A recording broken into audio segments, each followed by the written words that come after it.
Hello friends, नमस्कार। ମୁଁ ରଶ୍ମି ରଞ୍ଜନ ଆପଣମାନଙ୍କୁ ଆମର ଏହି ଚ୍ୟାନେଲ ରଶ୍ମି ରଞ୍ଜନ ଟେକ୍ ଲଭ୍ର ନୂଆ ଇଣ୍ଟରେଷ୍ଟିଂ ଆଉ ସୋସିଆଲ ପୂର୍ଣ୍ଣ ଭିଡ଼ିଓକୁ ସ୍ୱାଗତ କରୁଛି। ତ ଆମର ଏହି ଭିଡ଼ିଓଟିରେ ଆପଣମାନେ ଦେଖିପାରିବେ କି ଆମର ମଡ଼ର୍ଣ୍ଣ ହେବା ଚକ୍କରରେ କେମିତି ଆମେ ନିଜ ପରିବେଶ ପ୍ରଦୂଷଣ କରୁଛେ, ପଲ୍ୟୁସନ୍ କରୁଛେ ଆମ ଏରିଆକୁ, ଆଉ କେମିତି ଏଥିରୁ ଆମେ ରକ୍ଷା ପାଇପାରିବା। ତ ସେ ବିଷୟରେ ଛୋଟିଆ ଷ୍ଟୋରିଟି ଆପଣମାନଙ୍କୁ ଭଲ ଲାଗିପାରେ। ହୋପଫୁଲି ଆପଣମାନେ ଲାଷ୍ଟ ପର୍ଯ୍ୟନ୍ତ ଦେଖିଲେ ଜାଣିପାରିବେ। ତ ଏ ଭିଡ଼ିଓଟିକୁ ଲାଷ୍ଟ ପର୍ଯ୍ୟନ୍ତ ଦେଖନ୍ତୁ। ତ ଚାଲନ୍ତୁ ଦେଖିବା ଭିଡ଼ିଓ।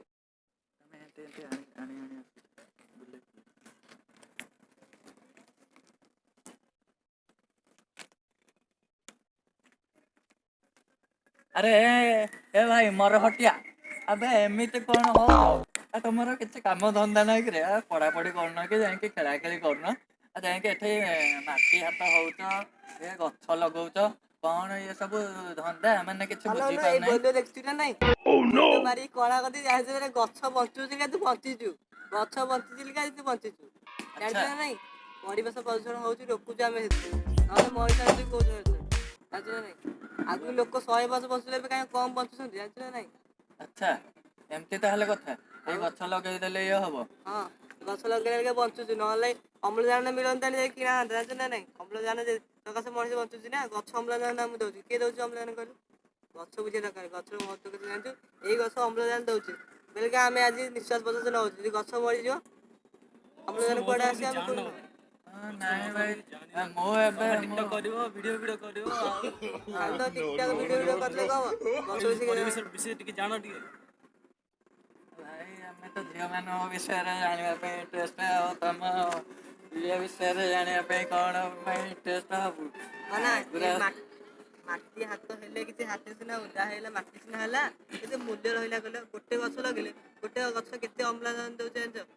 ହଁ ଭଲ କଥା କହୁଛ କହିବ ଟିକେ ମୁଁ କିଛି ତ ଜାଣିନି ଏ ବିଷୟରେ ଜାଣିବା ପାଇଁ ଇଣ୍ଟରେଷ୍ଟ ବଢ଼ିଲାଣି ଝିଅମାନଙ୍କ ପ୍ରତି ଆମର ଟିକେ ଇଣ୍ଟରେଷ୍ଟ ଅଛି ତ ଆଉ ୟା ପ୍ରତି ଇଣ୍ଟରେଷ୍ଟ ଦେଲା ଆସିକି ଆଉ ହେଉନି।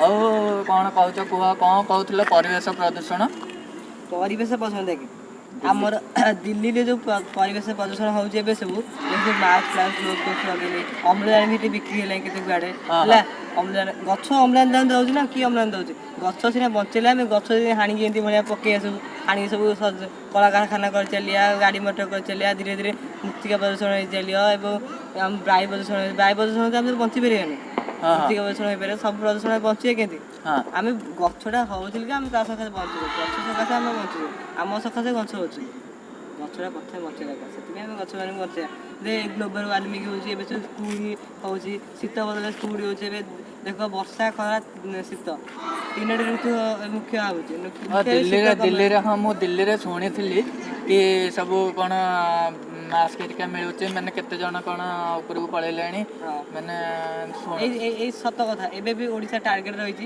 ନେକ୍ସଟ ଟାର୍ଗେଟ ହେଉଛି ଓଡ଼ିଶାକୁ ବର୍ତ୍ତମାନ ଓଡ଼ିଶା ରାଜ୍ୟରେ ଏବେ ବର୍ତ୍ତମାନ ହେବାକୁ ଯାଉଛି ଏଇଟା ସେଥିପାଇଁ ଆମେ ଗଛ ଲଗେଇ ସଚେତନ ଦେଖ କେତେ ପ୍ରଦୂଷଣ ହେଉଛି ଜାଣିଛ ନା ଦିଲ୍ଲୀରେ କିଛି ଲୋକ ମରି ବି ଗଲେ ଜାଣିଛ ନା ଏଇ ପ୍ରଦୂଷଣ ସକାଶେ।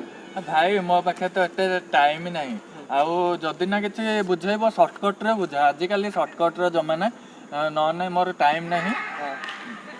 ଶୁଣ ଭାଇ ମୁଁ କହିବାକୁ ଚାହୁଁଛି ଗଛ ଯଦି ନ ଲଗେଇବ ଗଛକୁ ହାଣନି କି କିଏ ହାଣୁଛି ତାକୁ କେୟାରଲେସ୍ କରନି ଗଛ ଲଗାଉଛ କେୟାରଲେସ୍ କରନି ଗଛ ଲଗାଉଛ ସାବାସ କର ହାଏ ଜିନି ସିଆଡ଼େ କୁଆଡ଼େ ଗଛ ଆଡ଼େ ମୁଁ କହୁଛି ସେ କି ସିଆଡ଼େ ତାକୁ ଦେବି ଯାଇନା ଏଇ ଗଛ ବଞ୍ଚଉଛି ନା ଝିଅ ବଞ୍ଚୁଛି ଝିଅ କ'ଣ କରିବେ କହୁନୁ ଝିଅ ହାଏ ବାଏ ସ୍କାଏ ଯେଉଁଦିନ ଗଛରୁ ଅମ୍ଳଜାନ ସହିଯିବ ଗଛ ପୃଥିବୀ ବିଲୁପ୍ତ ହେଇଯିବ ଧ୍ୱଂସ ହେଇଯିବ ଜିନି କ'ଣ କରିବ ଜିନି କିଏ କହୁନୁ ଜିନି କ'ଣ କରିବ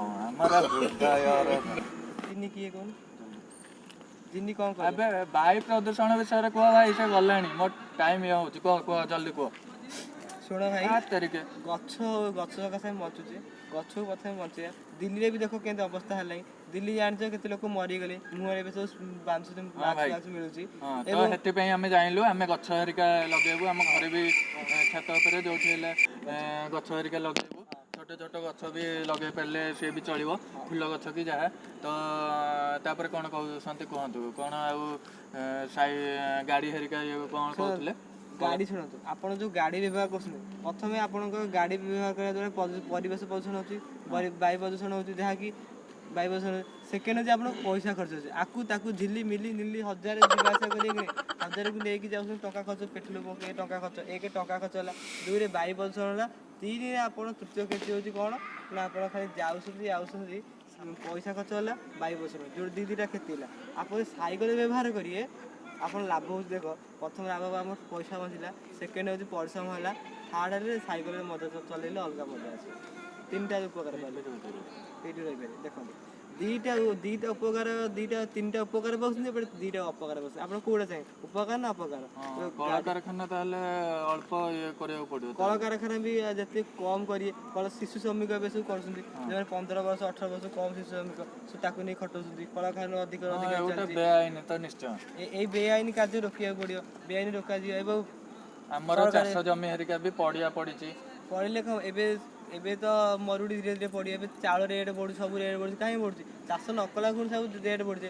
ପିଆଜ କିଲୋ 60 70 ଆସିକି 80 90 ହେଇଗଲାଣି। କାହିଁକି ଆମ ଦେଶରେ ଥିଲେ, ଆମ ରାଜ୍ୟରେ ଯଦି ପିଆଜ ହେଉଥାନ୍ତା, ଏବେ ବାହାରକୁ 80 ଟଙ୍କା 90 ଟଙ୍କା ପିଆଜ କିଲୋ ହେଇଥାନ୍ତା। ପିଆଜ କିଲୋ ରେଟ୍ ବଢ଼ିଛି ଦେଖନ୍ତୁ। ଏବେ ପୁଣି ଧୀରେ ଧୀରେ ସବୁ ରେଟ୍ ବଢ଼ି ଚାଲିଛି, କାହିଁକି ଚାଷ ନ କଲେ। ହଉ ଭାଇ, ଠିକ୍ ଅଛି, ବୁଝିଲୁ।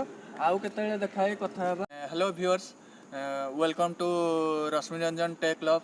ତ ଆପଣମାନଙ୍କୁ ମୁଁ ଏଇ ଭିଡ଼ିଓ ମାଧ୍ୟମରେ ସୂଚନା ଦେବା ପାଇଁ ଚାହୁଁଥିଲି କି ଯେଉଁ ପରିବେଶ ପ୍ରଦୂଷଣରୁ ଆପଣମାନେ ଏଇ ଯେମିତି ସବୁ ଏମାନେ ବୃକ୍ଷରୋପଣ କରୁଛନ୍ତି କିମ୍ବା ସାଇକେଲ ହେରିକା ଚଲେଇବେ, ତ ଗାଡ଼ି ହେରିକା ଅଳ୍ପରୁ ଅଳ୍ପ ବ୍ୟବହାର କରିବେ। କଳକାରଖାନା କଲେ କି କମ୍ ଯେତେବେଳେ ଇଏ କଲେ, ତ ଶିଶୁ ଶ୍ରମିକ ପାଇଁ, ତ ସେମାନଙ୍କର ଫ୍ୟୁଚର୍ ଗଢ଼ିବା ପାଇଁ ତାଙ୍କୁ ପାଠ ପଢ଼ାନ୍ତୁ। ଇଏ କଲେ ଆପଣଙ୍କର ବାୟୁ ପ୍ରଦୂଷଣରୁ ରୋକି ହେଇପାରିବ। ଆଉ ଯେଉଁ ସବୁ ବାୟୁ ପ୍ରଦୂଷଣ ଯୋଗୁଁ ମରୁଛନ୍ତି ସବୁ, ସେମାନଙ୍କୁ କଣ୍ଟ୍ରୋଲ୍ କରିହେବ। ଯେମିତି ଯଦି ନା ଏ ଭିଡ଼ିଓ ଆପଣମାନଙ୍କୁ ଭଲ ଲାଗିଲା, ତାହେଲେ ଭିଡ଼ିଓକୁ ଲାଇକ୍ କରନ୍ତୁ, ଆଉ ସାଙ୍ଗମାନଙ୍କ ସହିତ ସେୟାର କରନ୍ତୁ। ଆଉ ଯଦି ପ୍ରଥମ ଥର ପାଇଁ ଆମ ଚ୍ୟାନେଲକୁ ଆସିଛନ୍ତି, ତାହେଲେ ଚ୍ୟାନେଲକୁ ସବସ୍କ୍ରାଇବ୍ କରନ୍ତୁ। ଆଉ ରହୁଛି, ଦେଖା ହେବା ଆଉ ଗୋଟେ ନୂଆ ଭିଡ଼ିଓ ମାଧ୍ୟମରେ।